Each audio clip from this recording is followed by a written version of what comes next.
নাট্য সংগঠন স্বপ্নদলের সাম্প্রতিক প্রযোজনা মূকনাট্য ম্যাকবেথের প্রশংসিত প্রদর্শনী অনুষ্ঠিত হল গত ২৯ অক্টোবর বুধবার সন্ধ্যায় বাংলাদেশ শিল্পকলা একাডেমির এক্সপেরিমেন্টাল থিয়েটারে।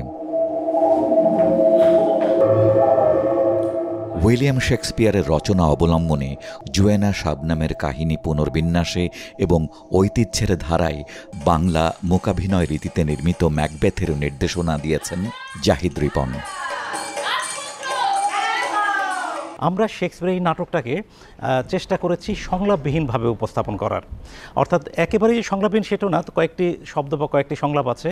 আমরা চেষ্টা করেছিলাম যে একটি আধুনিক মূকাভিনয় রীতি, বাংলা মূকাভিনয় রীতি কী করে তৈরি করা যায়। কারণ আমরা দেখেছি যে আমাদের প্রাচীনকালের গ্রন্থিক সৌভিক, অর্থাৎ যারা রামায়ণ মহাভারত উপস্থাপন করতেন তার মধ্যে গ্রন্থিকরা কাহিনী আবৃত্তি করতেন এবং সৌভিকরা অঙ্গাভিনয় করতেন। আমরা সেই ধারাবাহিকতায় চেষ্টা করেছি এই নাটকটাকে বাংলা নাট্যরীতিতে উপস্থাপন করার। যখন আমরা এটাকে সংলাপবিহীনভাবে উপস্থাপন করেছি তখন এটা আসলে আর ইংল্যান্ডের বা স্পেনের বা বিদেশি কাহিনী থাকছে না, তখন এটা হয়ে যাচ্ছে এক ধরনের দেশি কাহিনী বা সব দেশের কাহিনী। স্বার্থপরতা, ক্ষমতা, অতি উচ্চাকাঙ্ক্ষায় সাহসী সেনাপতি ম্যাকবেথের রাজা ডানকানকে হত্যাসহ ক্ষমতা দখল ও শাসন টিকিয়ে রাখার জন্য একের পর এক হত্যাকাণ্ড এবং পরিশেষে তারও একই পরিণতির শিকার হওয়ার বিশ্বখ্যাত ট্র্যাজেডি ম্যাকবেথ। ম্যাকবেথ নাটকটা পৃথিবীতে তো বিভিন্নভাবে করা হয়েছে, কিন্তু বাংলাদেশে না, শুধু এটা মানে আমাদের জানা মতে বিশ্বে প্রথম হচ্ছে মাইমো ড্রামা হচ্ছে। তো এটা একটা একেবারেই অন্যরকম কাজ, যেটা পৃথিবীর এত মানে আলোচিত এবং পপুলার একটা নাটক, সে নাটকটা শুধুমাত্র আমরাই করছি মাইমো ড্রামায়।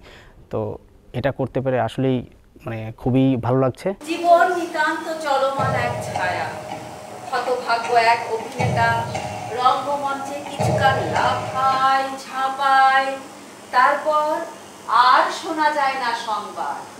সারা বিশ্বে শেক্সপিয়ারের রচনা নিয়ে মঞ্চ, চলচ্চিত্র, টেলিভিশনে নানামাত্রিক প্রযোজনা নির্মিত হলেও ব্যবহারিক গবেষণাগার পদ্ধতিতে পূর্ণাঙ্গ মূকনাট্য বা মাইমোড্রামা হিসেবে মঞ্চে উপস্থাপন স্বপ্নদলের ম্যাকবেথই প্রথম।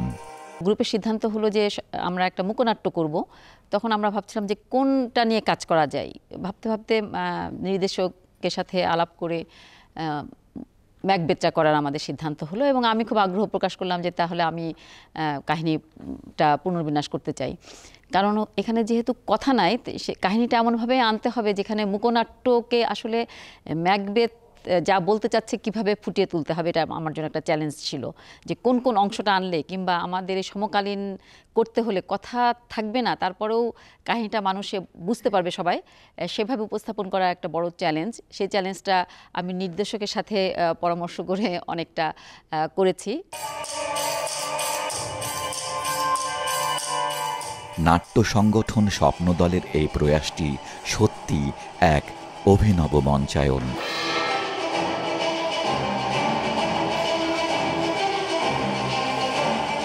যেখানে শব্দ ছাড়াই দৃষ্টি কোলাহল, শরীরী অভিব্যক্তি এবং মূকাভিনয় কৌশল ব্যবহার করে শেক্সপিয়ারের ঐতিহাসিক নাটকটির গভীরতা এবং ট্র্যাজেডি তুলে ধরা হয়েছে। অ্যাজ এ দর্শক হিসেবে বলতে চাই, সেটি হচ্ছে একজন মানুষ কিভাবে তার ক্ষমতাকে অপব্যবহার করে তার ক্ষমতার সর্বোচ্চ ব্যবহার করতে গিয়ে তখন সে বিভিন্ন লোভ এবং বিভিন্ন ধরনের উচ্চ আকাঙ্ক্ষার মধ্যে দিয়ে সে জীবন অতিবাহিত করে। তো সেই জিনিসটা মানুষকে কিভাবে তার ধ্বংস নিয়ে আসে, সেই বিষয়টা কিন্তু ম্যাকবেথের মূল আলোচ্য বিষয়। এখানে এই নাটকে আমার কাছে মনে হয়েছে এই বিষয়টি খুব ভালোভাবে তুলে ধরা হয়েছে।